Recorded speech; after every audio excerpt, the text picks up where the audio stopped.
on my way to the airport, I was listening to Can't Knock the Hustle. So when I'm on my way to the airport, I'm listening to Can't Knock the Hustle. In Can't Knock the Hustle, he says, switching 4 lanes, screaming through the sunroof, money ain't a thing. And I'm like, that sounds like me. This is how we take the old from the new. Rapfabulous. Yo, what up? It's Mike Fox.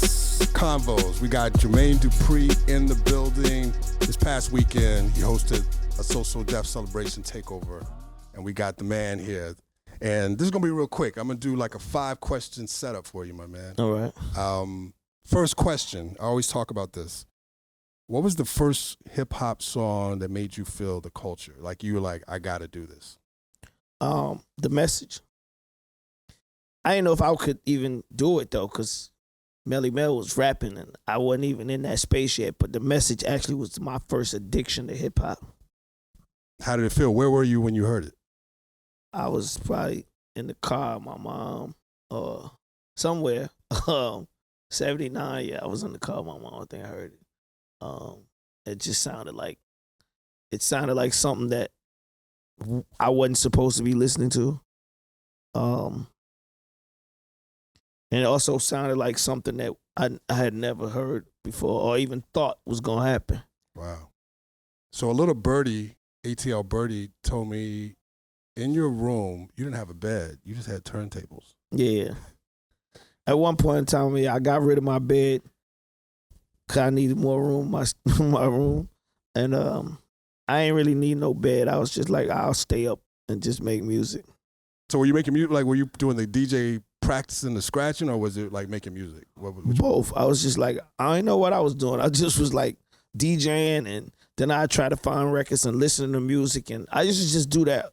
That was my exercise, like DJing and then listening to people like whole full albums. Like used to listen to like people like Al Jarreau. And it's funny, yesterday I was doing something, they trying to quiz me on like music, and he played a Hall & Oates record, and I guess he thought I was supposed to not know who that was, right?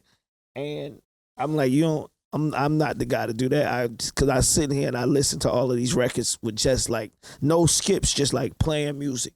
Because I always like used to think like I'm trying to find a sample that nobody else used, and the only way you're gonna find a sample is you play the whole record to see if it's something in there. Right, the art of it. Your father, yeah, back in the day, the music industry, black industry was huge. They had departments. Your dad was Patti LaBelle, Earth, Wind and Fire. When you were a kid, what's that first memory, or what was a memory with your dad that sticks out to you today? Just going to work with my dad, because like in the beginning, my father was more or less of a roadie. That's what they used to call him. He was more like a guy that like would set up like this type of setup for the artist. So, and he was good at it, and he was doing production work where he would set up the production stuff. So, Brick, SOS Band, P.O. Bryson, Paul Davis. It was a record company in Atlanta called Bang Records that my dad used to work for. My mother used to be the receptionist at Bang Records, and my dad was doing production work with all of these groups. And my dad production went from working with the local groups in Atlanta to like working with these more established artists around the world, like Luther Vandross and the Jackson 5. I remember like one time, my dad took me to the airport, and the Jacksons was coming to Atlanta, and they weren't flying private, they flew like Delta, and all of these people went to the airport to see the Jackson 5, and they had to block the airport off to let the guys get off the plane. And I remember like being shoved and almost damn near beat up by being a kid and like trying to be with my dad, but also like running while the Jacksons was running. And it was crazy. It was like a crazy, like, it's almost like unbelievable for me to even be talking about it, like to see that. Because you don't even see stuff like that no more, like a group so big that they can't even land at the airport. And when they land at the airport, it's people at the airport to see them, like how when a baseball team win a championship or something like that. Wow. So Magic City, the project. Yeah. Your new project, American Fantasy.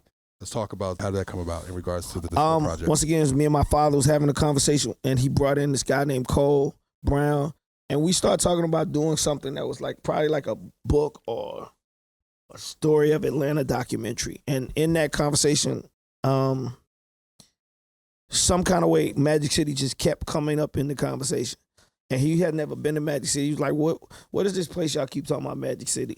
And I was like, listen, I'm going to take you and show you. I took him in there, and he was mesmerized. He's like watching the girl swing from the ceiling and smelling the chicken and seeing the money and everything that he heard us talking about. He saw it in real time, and he was just like, he's got to be a documentary about this. And at that time when he said it, I was just like, yeah, whatever, you know.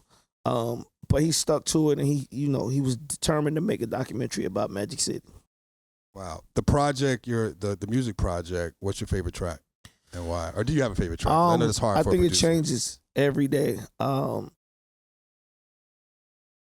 it changes every day. I feel like I got a record with Rich Homie Quan, rest in peace. I feel like that's a very important record to me and the city of Atlanta and just hip hop in general. I think the CeeLo record, Atlanta, is a very important record to me and hip hop and the city of Atlanta. Me and Lil Jon, it's a bunch of records on here that I feel like just are important for what it is I do. I'm gonna swing back. Money Ain't A Thang. That's Steve Arrington track. How did that come about? That track? Well, Money Ain't A Thang came from me watching Jay-Z or listening to Jay-Z from a Clue tape. He was on a Clue mixtape one day, and I was listening to the Clue mixtape, and he stole my cadence that I was doing on the. I won't say stole. He took my cadence, right, and he was using it over the Dru Hill beat. So he took the Dru Hill remix beat, and he did a rap over the Dru Hill remix beat. But the way he started his rap, he started it off the same way I started off the remix with Dru Hill. So me coming from Atlanta, I didn't know that Jay-Z was listening to what I was doing, and I was just like, wow, Jay-Z. And Jay-Z wasn't really the Jay-Z that he is now. But so I looked at it like it's a hardcore rapper that's paying attention to Jermaine Dupri. So I'm like, I'm gonna meet him. We gonna kick it, whatever. So I met him. I was listening to his music. And the day that I met him, it was like a great day of Harlem. It was here in New York. We had a photo shoot in Harlem to like remake the picture that the jazz musicians had made. Well, all the jazz musicians took that picture in front of the in the neighborhood or whatever it was, right? And so we redid it with all the rappers. And I met Jay-Z that day, and I was like, yo, we need to do a song. He gave me his number, and I just stayed on top of it. And I called him. He came to Atlanta, and when he was on the plane, I started making the beat, and I was like, I think this is what I want to rap over. And I went to pick him up from the airport, and when he got in the car, on my way to the airport, I was listening to Can't Knock the Hustle. So when I'm on my way to the airport, I'm listening to Can't Knock the Hustle. In Can't Knock the Hustle, he says, switching 4 lanes, screaming through the sunroof, money ain't a thing. And I'm like, that sounds like me. That sounds about like who I am and what's going on. So I kept listening to that, rewind it. And then when he got in the car, I was like, yo, this is what I want to sample. And when I told him, he didn't say nah, he didn't say nothing. He just was like, okay, that's what's up. So I was taking him back to my house. When we got to my house, I played him the beat, and he was like, I'm ready. And I was like, what? He was like, yeah, I'm ready. And I'm like, when did you write your rap? So I was thinking like, damn, he can give me a rap that he already had. But he didn't. He gave me a rap that he wrote while we was riding in the car without me even knowing. Last question, So Def, which you launched in '93 after Crisscross.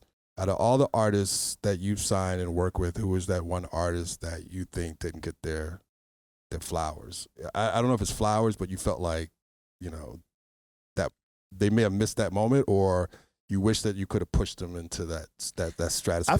I feel like now with all these female rappers, I feel like people be acting like they don't realize that Brat was the first female solo artist to go platinum. Like, she's the leader of the pack, and people be trying to act like it's other people that started this. Brat kicked the door open for these female rappers solo. You're right. All right, that's Convos. Jermaine Dupri, JD, man, it's been a pleasure. Like I said, off camera, Somehow we never met. I don't know how, because I know Chris. I know Ludacris when he was Chris Lover Lover. I've known John when he was, with the East Side Boys in the white van and bringing them to St. Louis. But you are a pioneer, bro, and what you're doing for the culture, what you've done for the culture, what you're doing for the culture. I mean, your flowers, bro. Thank you. I really appreciate you being on Rap Fabulous and taking over this past weekend. So that's what it's about.